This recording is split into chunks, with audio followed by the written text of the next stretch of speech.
Hi guys, అందరికీ నమస్కారం. Welcome back to my YouTube channel మేఘనా తోక @ఫార్మా డిస్కషన్. చాలా రోజుల నుంచి వెయిట్ చేస్తున్నారు కదా, ఏంటి పార్ట్ 1 వీడియో ఒకటి పెట్టింది, పార్ట్ 2 వీడియో ఎక్కడా అని. So your waiting is over. ఎందుకంటే పార్ట్ 2 వీడియో వచ్చేసింది కాబట్టి నెక్స్ట్ నుంచి కంటిన్యూస్ వీడియోస్ అనేవి వస్తాయి. So back to the topic, A discussion on pharma sector.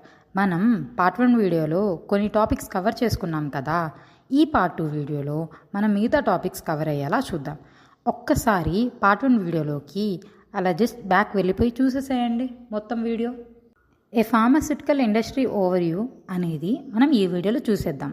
ఇప్పుడు మనకి కవర్ అయ్యే topics APIs, formulations, drug development process and export. So pharmaceutical industrial overview, ఈ ఫార్మాస్యూటికల్ ఇండస్ట్రీ ఓవర్వ్యూ దాంట్లో మనం ఫస్ట్ ఏపీఐ టాపిక్ కవర్ చేద్దాం. అసలు ఏపీఐ అంటే ఏంటి? ఏపీఐ అనేది అబ్రివేషన్ చెప్తాను వినండి. It is an active pharmaceutical ingredient అంటారు.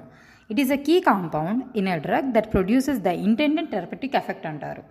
ఈ యాక్టివ్ ఫార్మాస్యూటికల్ ఇంగ్రీడియంట్ అనేది మనకి మ్యానుఫ్యాక్చరింగ్ నుంచి వస్తుంది అన్నమాట. This active pharmaceutical ingredient are manufactured from the raw materials. Raw materials అనేది మనకి బోత్ కెమికల్గా ఉంటుంది, ఫిజికల్గా కూడా ఉంటుంది. ఈ ఏపీఐ అనేది ఫిజికల్గా ఉంటుంది, కెమికల్గా కూడా ఉంటుంది. These are depending upon the complexity of the molecule.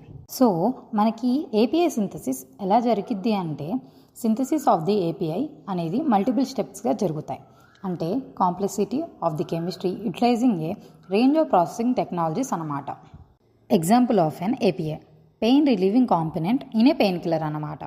అసలు యాక్టివ్ ఫార్మాస్యూటికల్ ఇంగ్రీడియంట్ డెఫినేషన్ చూద్దాం. API is any substance that is used in the manufacturing of a drug, and that drug becomes an active ingredient in the final finished dosage form. Active pharmaceutical ingredient అనేది మనం manufacturing of డ్రగ్లో చూస్తాం. ఎందుకంటే ఈ active ingredient ఉంటేనే కదా మన బాడీలో effect చూపించేది. అసలు ఎఫెక్ట్ లేకపోతే మన బాడీ ఏం తీసుకోదు. So active ingredient main crucial కాంపోనెంట్గా ప్లే చేస్తుంది ఈ డ్రగ్ మ్యానుఫ్యాక్చరింగ్లో. What is the purpose of active pharmaceutical ingredient? Active pharmaceutical ingredients plays as pharmacological activity or direct effect on the body, such as curing and treating a disease. So the example of this API is paracetamol. In paracetamol, acetaminophen relieves pain, and the specific molecules in antibiotics or anti-cancer drugs అన్నమాట. మనం last వీడియోలో చూసినట్టు అయితే generic డ్రగ్స్లో active pharmaceutical ingredient as a brand name drug అని అంటారన్నమాట. What is the importance of APIs in drug development process? Importance ఏంటి అంటే, ఈ డ్రగ్ డెవలప్మెంట్ ప్రాసెస్లో మనం ఏపీఐ అనేది క్రూషియల్ రోల్ ప్లే చేస్తుంది, లైక్ ఎఫెక్టివ్నెస్ ఆఫ్ మెడికేషన్స్ అన్నమాట. So these APIs are generally manufactured through a variety of processes. Those include a chemical synthesis, B fermentation process, C recombinant DNA, D isolation and recovery from natural sources అన్నమాట. Chemical synthesis. Chemical synthesis is a core process in producing the active pharmaceutical ingredients, where raw materials convert into chemical reactions.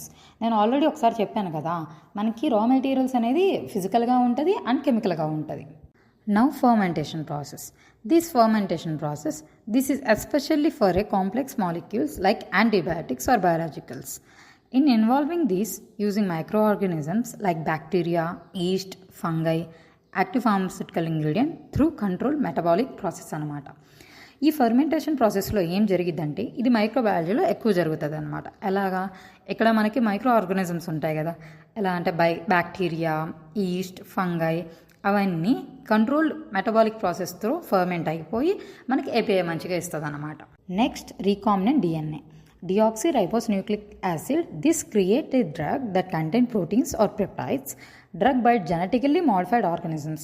ఇక్కడ recombinant DNA అంటే డిఆక్సిరైబోన్యూక్లిక్ acid అనే DNA మనకు ఉంటుంది కదా, దాంట్లో proteins అనేవి ఉంటాయి డ్రగ్కి. ఆ ప్రోటీన్స్, ఆ పెప్టైడ్స్ అన్నీ కలిసిపోయి మాడిఫై అయిపోయి ఒక ఆర్గానిజంలో క్రియేట్ అవుతుంది అనమాట. Isolation and recovery from natural sources. It involves in extracting, purifying, concentrating the desired compound from the complex mixtures. Isolation అనేది మనం ఫార్మకాలజీలో చేసాం కదా, ఐసోలేట్ చేస్తే ఏమైంది, నెక్స్ట్ ఎక్స్ట్రాక్ట్ అయింది. ఎక్స్ట్రాక్ట్ అయినది మనం ప్యూరిఫై చేస్తాం. ప్యూరిఫైడ్ అయిన కాన్సన్ట్రేట్ అనేది మనం డిజైర్డ్ కాంపోనెంట్గా ప్రిపేర్ చేసిన దాన్ని కాంప్లెక్స్ మిక్స్చర్గా చేస్తామన్నమాట. సో ఫైనల్ ప్రోడక్ట్ ఏమైద్ది? ఏపీఐగా మారిపోతుంది. ఇది ఎలా? న్యాచురల్ సోర్స్గా. So the combination of chemical synthesis, fermentation process, recombinant DNA, isolation and recovery from the natural sources are the all combinations of the preparation of the active pharmaceutical ingredients అన్నమాట. Thank you guys for watching my pharma discussion YouTube channel video. So next కూడా ఇలాంటి videos వస్తాయి. మీకు surprising video ఉంది, stay tuned. Guys అస్సలు skip చేయకుండా చూడండి, మొత్తం వీడియో యూస్ఫుల్. నెక్స్ట్ ఇంకా తొందరగా వీడియోస్ వచ్చేస్తాయి. Thanks for watching. అక్కడ ఒక గంట సింబల్ అనేది ఉంటుంది, నోటిఫికేషన్స్ వస్తాయి. అది ఫస్ట్ ఇటు క్లిక్ చేసేసేయండి. క్లిక్ చేస్తే మీకు నా వీడియోస్ అన్నీ వచ్చేస్తాయి. నెక్స్ట్ అలాగే మీ ఫ్రెండ్స్కి, ఫ్యామిలీ మెంబర్స్కి అందరికీ చెప్పేయండి, మేఘన ఫార్మా డిస్కషన్ యూట్యూబ్ ఛానల్ పెట్టేసింది, సబ్స్క్రైబ్ చేయమని. So please do like, share and subscribe to pharma discussion YouTube channel.